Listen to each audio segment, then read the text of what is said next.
Welcome to the Student Ministry Matters podcast. We want to encourage, equip, and connect those with a passion to impact the next generation for Jesus Christ. Student ministry can be a lonely place. You might even feel like you're the only one in your church or community that cares about students. Well, know this, you're not alone. People all across the country are engaging Gen Z and care deeply about the spiritual direction of these young men and women. Whether you're full-time, part-time, bivocational, or volunteer, if you have a heart for students, this is the place for you. Well, welcome to the podcast. My name is Dan Carson, and I'm the Director of Student Ministry Matters. We're thrilled that you are here with us as we continue the conversation about student ministry. We're talking today with Shawn Hammontree. He is the Director of Education and Small Groups at Antioch Baptist Church of Conway, Arkansas. But most recently, he had the opportunity to speak at the SOAR online conference. And so what we're going to do today is we're just going to take a few minutes, kind of talk through some of the concepts that he shared. But in addition to that, we want to give you a chance to get to know him a little bit better. And so, Shawn, it is great to have you here with us. Dan, thank you so much, man. It's good to be with you guys. And, man, just looking forward to time together. Looking forward to this. Well, Shawn, one of the best ways is to get to know somebody is to talk about how they met Jesus. And so would you share your salvation story? You bet. You know, I moved to Arkansas from Texas. I was from the Dallas-Fort Worth area and was really involved in our church down in Texas. My parents were, they helped with the youth. We had a youth director down there, but our parents really helped out with the youth. And so I grew up in church. I was baptized when I was a kid, and I was 8 years old when I was baptized. And I know salvation happens for people at that age. It can happen, at any age. For me, I was baptized and kind of knew all the information and stuff, but grew up and still stayed in the church all those years. And then when I was 18, our little bitty church, we had moved to Arkansas and lived in Arkansas. And I went to a little church that I think a lot of people who maybe listening are familiar with. Is a place called Bethlehem Baptist Church. It's just outside of Greenbrier.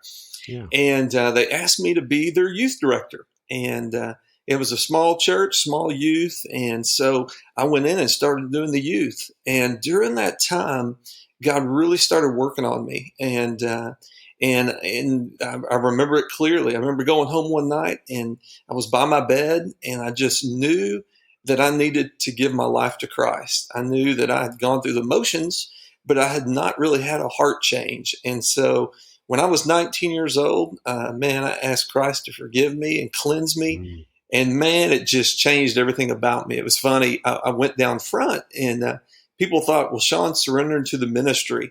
But what Shawn was really doing is letting people know, man, I've given my heart to Christ. And because I was really a pretty good kid, I wasn't a perfect kid by any stretch of the imagination, but I was better than most. And I found myself comparing, you know what I'm saying? I found myself comparing myself to other people and saying, well, compared to them, I'm not doing this. But really, man, it was a humbling experience. I really realized what Jesus had done for me.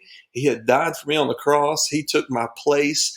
And my only hope was him. And so, man, it's been awesome. That was when I was 19. That's been a year or two or three now. And I want to tell you something, I've never gotten over it. It was awesome. And so when I was 19, that's when Shawn Hammontree had birth number 2 and became a child of God. So it was awesome. Good stuff. Yeah, I love hearing that.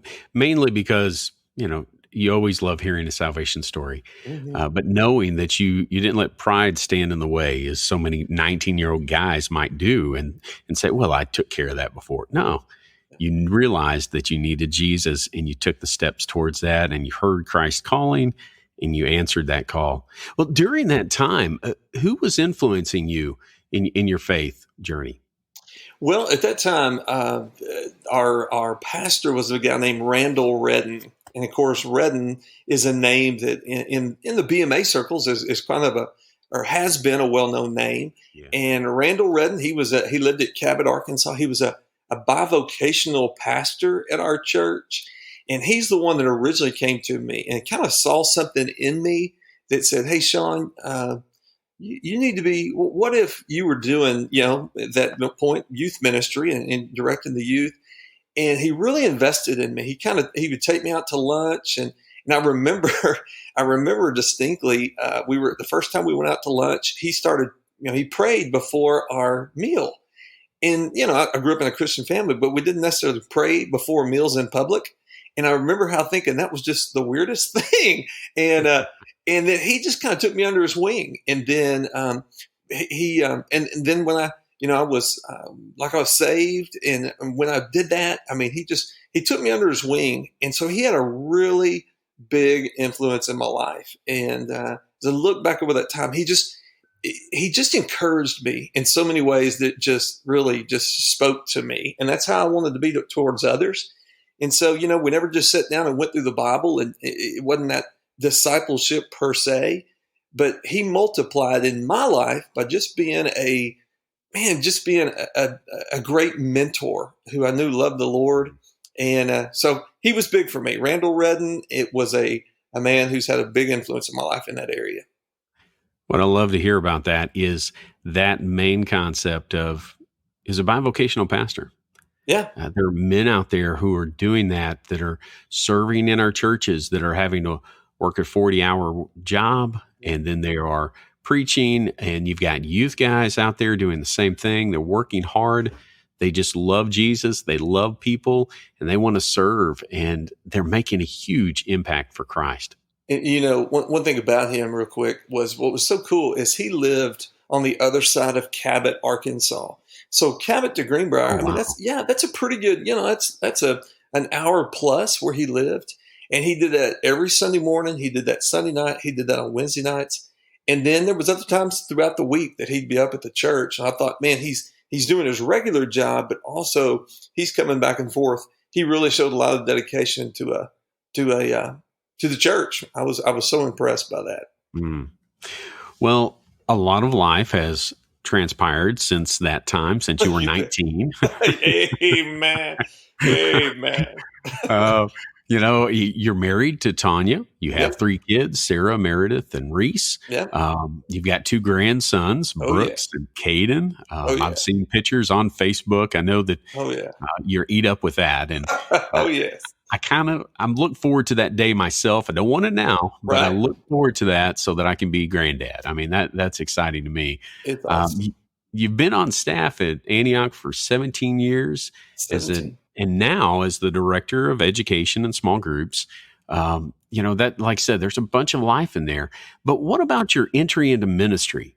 If I remember correctly, it wasn't quite your traditional, I'm going to go to Central Baptist College, I'm going to go seminary, and then I'm going to be serving somewhere. What was your entry into ministry? You bet. Yeah, I was a teacher and a coach. I was actually a teacher who happened to coach, not a coach who happened to teach. I loved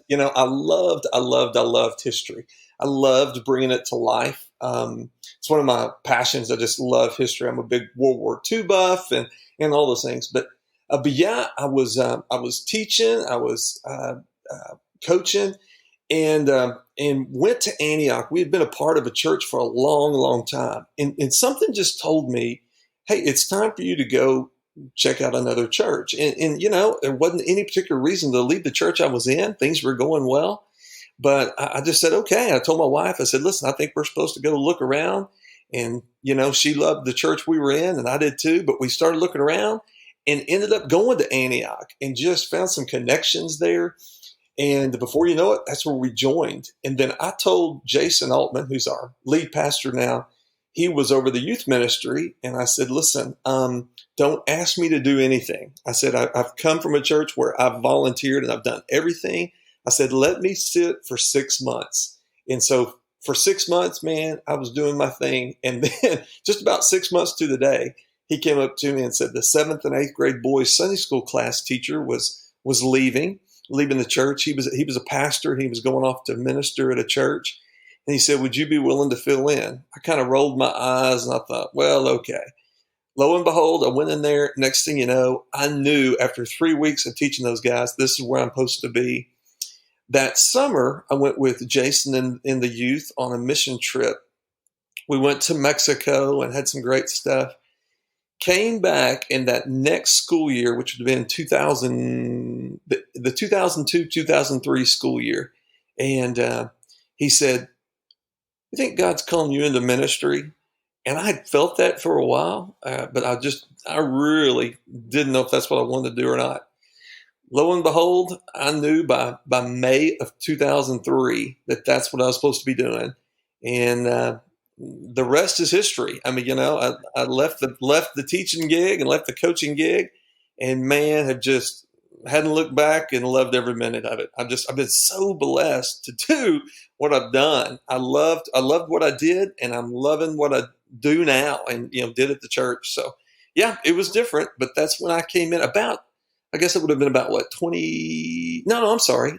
At that time, I would have been in my 30s. I guess I was about 32, I guess, when I went into the ministry. So yeah, I was definitely a little bit later than other guys. So that was kind of my story. Well, what I love is that there are all sorts of stories as people enter the ministry, and as our listeners are hearing this today, they may be able to identify with that they were serving somewhere else and they were teaching, or they were being involved with students in some other capacity, and then God opened up that door. And God has used you in big ways.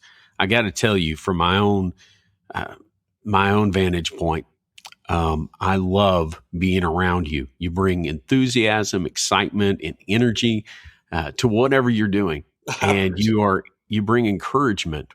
And there are times that I've really needed that. And just seeing you, whether it's been at SOAR when you were one of the MCs, even watching your message from the SOAR 2020 online, just that is encouraging and hopeful. Well, I appreciate that very much. Thank you. Well, one other thing that I think we should probably touch on to get to know you a little bit better is you do collect World War II memorabilia. You sent that to me. But the other thing is that you love to fish. Oh, yes.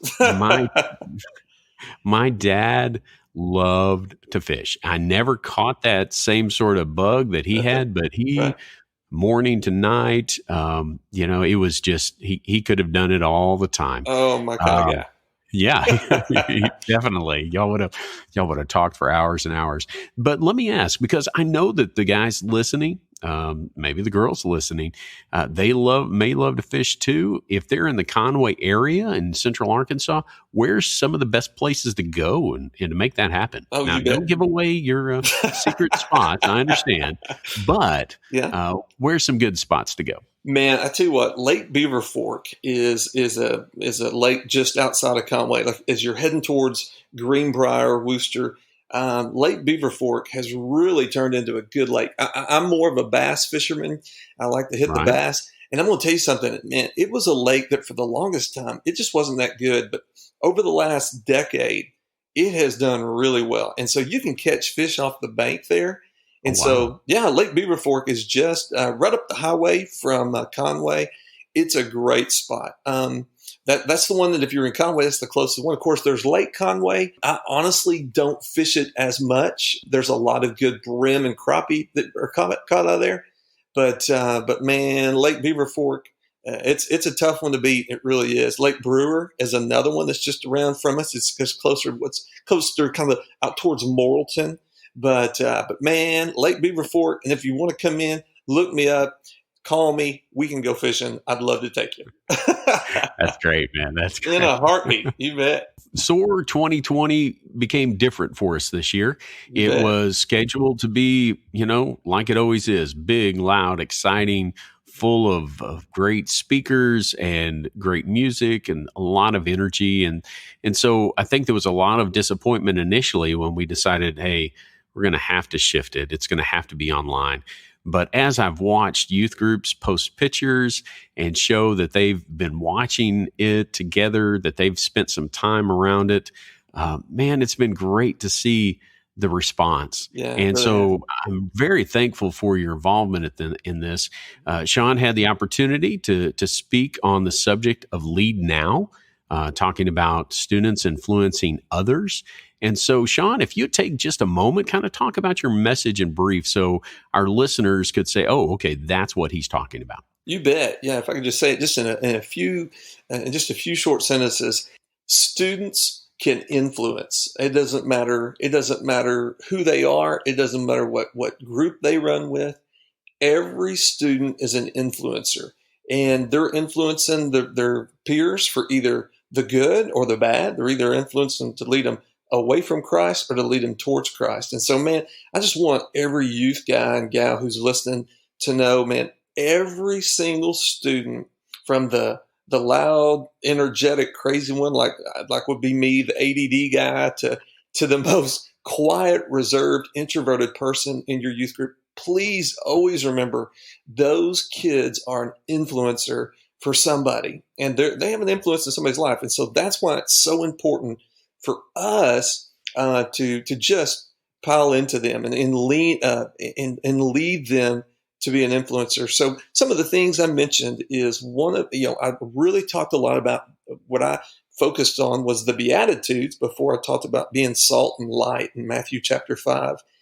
Your students just, the thing I always tell my students and always told my students and hopefully conveyed a little bit in my breakout session at SOAR was that we've got to learn to lean into God to respond the exact opposite of what we normally would respond.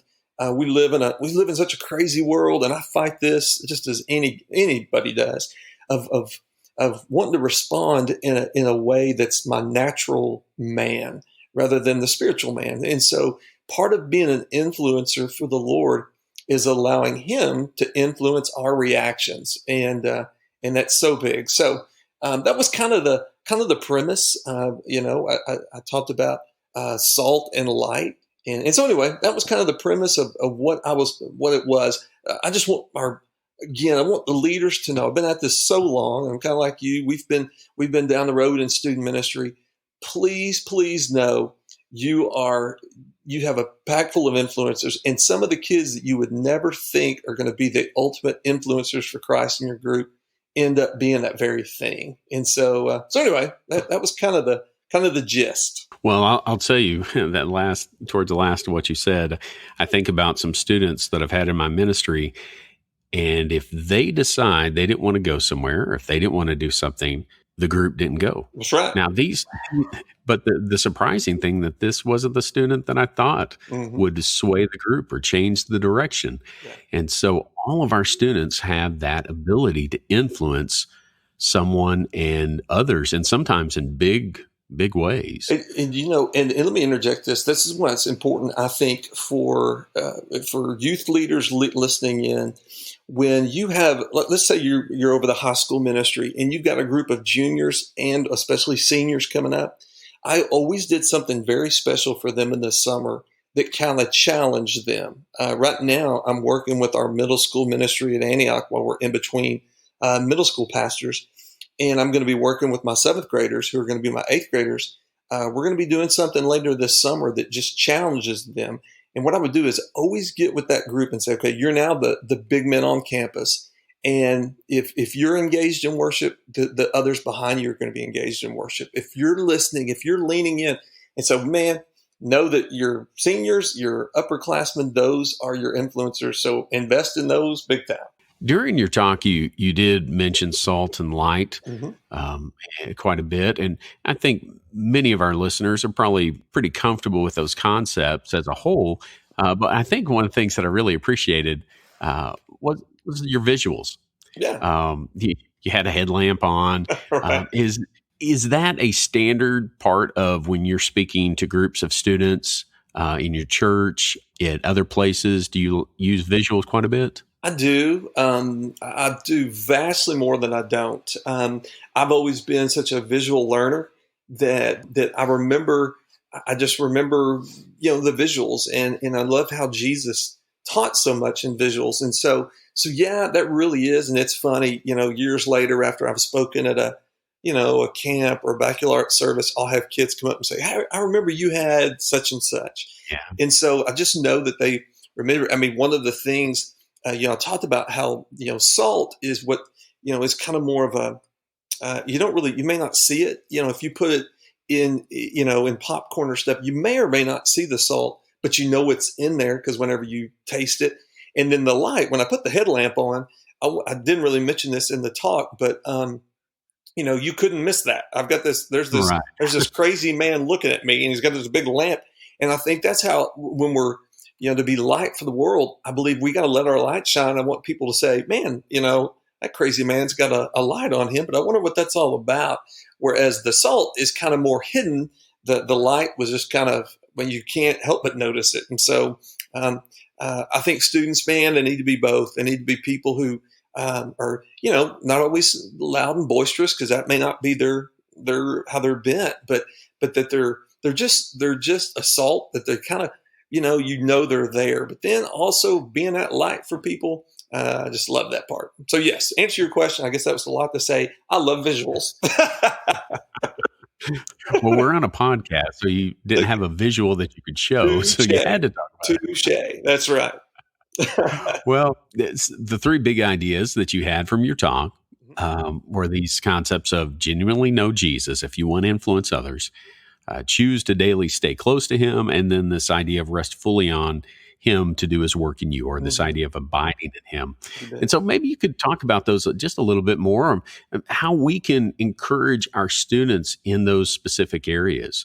How can we help our students genuinely know Jesus? I think it comes down to examining their lives and see if there's fruit. I'm so big on examination. In fact, I do another visual with that with our students about things that float and things that don't float. And do you think this will float? And kind of old, for those old school guys, David Letterman kind of thing. But I think it's so key that students examine their fruit. And I believe, the Bible is very, very clear that we need to examine those things. And so I think one of the mistakes, and I hope youth pastors too, I've made this mistake, is you're just going by someone's profession. I think we need to go a little bit more than that. I think we need to let them, God knows where I'm saying this, prove that they're of the faith, prove by their lifestyle that there's growth. So I would just say, man, please, please, please, in your ministry, guys and gals, examine the fruit and really, I just, one thing we do at Antioch is a thing called Antioch 101. And this isn't just for students, it's for everybody. But when someone comes down front, rather than just kind of telling us they're a Christian, they go through this little class, and it's all about salvation. It's all about what salvation is, what salvation isn't. And it's been neat because even in that, people have come out going, you know what, I need to know Jesus. And so that's one. So I would say, genuinely make sure they're a follower of Jesus. And the one on choosing to stay close to him. I'm really big about challenging our students. Right now, I have not many compared to our middle school group, but there's 17 of our middle school students right now who are going through a summer program with me, and it's called Growing in Christ. And they have 10 weeks, and it's pretty intense. They are doing some major verse studies. They have to paraphrase those verses. They have to memorize verses. And then they have to, get that into me. It's kind of an assignment every week. And I kind of do that unapologetically. I want them to know that I just want to know God's word. I want them to, and I believe we've got to challenge them. So I would strongly suggest that youth guys and gals have daily devotionals that they get out to their kids. Man, you just can't do enough of that. Just spending time in God's word. So that's the big one there. And over the years, I've led. There's been a bunch of students who've come to me and said, hey, can you help me find a devotional book? And man, we've gone and sat in Lifeway when they still had a store.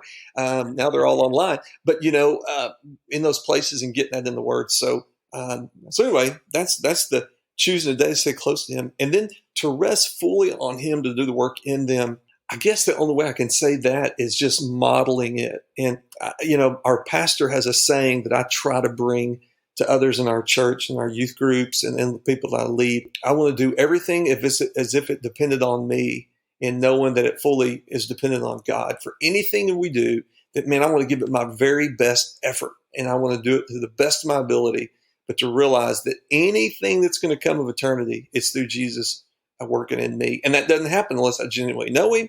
And if I'm in his word on a daily basis. So I've always been passionate about the kids being in the Word daily. That's been kind of my battle cry from year one in the ministry, I guess. One of the things that you brought up was this idea of being an example before your students, letting them see you, whether you are staying in the Word daily, Yeah. whether how you genuinely know Jesus, how you're abiding in Him. We know that parents are the big influencer in our students' lives. You bet. How have you influenced and worked with those parents to bring about that influence for Christ in your student? Probably I've done a lot of things. Some of them have been really bad and they didn't work out well. Others have been really good. Here's the one that I suggest the most that is pretty easy to do for youth guys and gals. I'll do a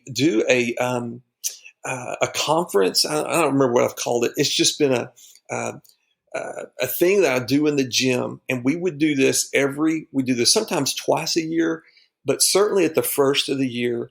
And I invite the parents. And in that, what I would do is some of the things is I would show them some resources that are great for them and their family, devotionals. And I've got, if anybody ever wanted to send me these resources, they could get hold of me. We'll talk more about how to get hold of me later, but I've got a whole bunch of resources that would be something that I would get in the parents' hands, whether they had little kids or whether they had preteens or whether they had teenagers. And we're able to get into God's Word. So I've got a bunch of those. And I would always show that to the parents. I would tell them the goal of what our ministry was and what their goals should be. And then what was really good is this is the part where I think there was success because it really wasn't me doing this. I would find some parents who now their kids have graduated high school. And man, some of them have been through some rough stuff with their kids, and they would open up with some of that. Others, their kid was just, the little angel, and they showed how they did that. And so when I did parent interviews in front of the other parents, both some who would go, yeah, my kid's acting like a knucklehead. How do I handle that? Or my kid is an angel. How do I encourage that? Man, I always got good feedback from that. So I just want to encourage youth pastors who may be listening, man, have something for all the parents, whether you have, 10 parents that show up or you have 100 or anywhere in between. You get those parents there and they don't feel like they're alone, and you're getting them resources and letting them know, hey, I'm here to help you. I'm not just here on Wednesdays. I'm not just here on Sundays. I'm here 24/7. I'm here to help you raise your kid. And so, man, and I tell you what, if you're young in the ministry, you can really gain a lot of credibility and momentum with your parents if you do something like this. And even in the questions and answers to even let them know, hey, I'm still learning. But those, and if anybody wants to know how to do this, I can even give you a schedule of what I did and kind of the different things. I had some visual aids about marbles and how many weeks you have with your kids from start to end. And so anyway, I would love to help out with anything like that, because that is probably the most effective thing I ever did in student ministry, is have those parent, I called it, I don't know, a conference. I made it kind of a bigger name just to let the parents know, hey, this is a big deal. So anyway, that is something that I would highly recommend to anybody listening. And man, if I could help in that, I would be honored and would love to help do that for you and help you along. The powerful thing about that is when you do parent interviews, it's not you standing up as the expert. It's other parents. Exactly. And a lot of these guys, a lot of these girls are young, on the younger side. Mm-hmm. If you're in student ministry, there's a good chance you are younger than Shawn and I. I believe there's probably a very good, I would say. And your joints don't hurt near as bad as my knees and elbows right now. And so, but with that age, I remember there was church members that say, you don't really know until you have a child.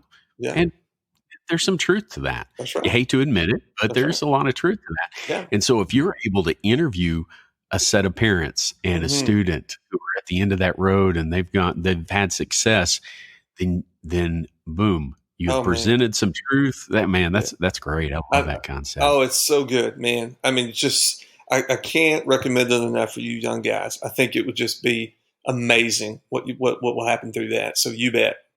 As we get close to the end here today, I just want to throw this big question out there: how to help our students influence others? How can we, as student pastors, as student ministry workers, how can we make that happen? I know we can't make things happen, but how can we encourage that? How can we help our students influence the other people in their school, in the youth group, in other communities? And you've mentioned a few already, but do you have some other things that you could add? Something real simple is texting your students at least every other day. And just to let them, just something as easy as a text saying, hey, Courtney, I'm thinking of you today. Man, I believe God's going to do great things through you. Hey, Tim, man, you are an influencer on that football team. Today at practice, man, live for the glory of God. Just something so simple like that just either daily or at least two times a week, where you're communicating with your student and letting them know, hey, I believe in you. God believes in you. Man, I think that's going to have more impact than I think we could do a million Wednesday nights. If you're just daily, weekly, just influencing them and telling them, hey, you are an influencer today. I think, man, we miss the power of just a sentence in a text of what it's going to do for them. So, man, it's not rocket science. I just want to tell the guys, man, just send them a text, shoot them, call them, and just say, hey, you are making a difference. You are a difference maker, and I'm praying for you.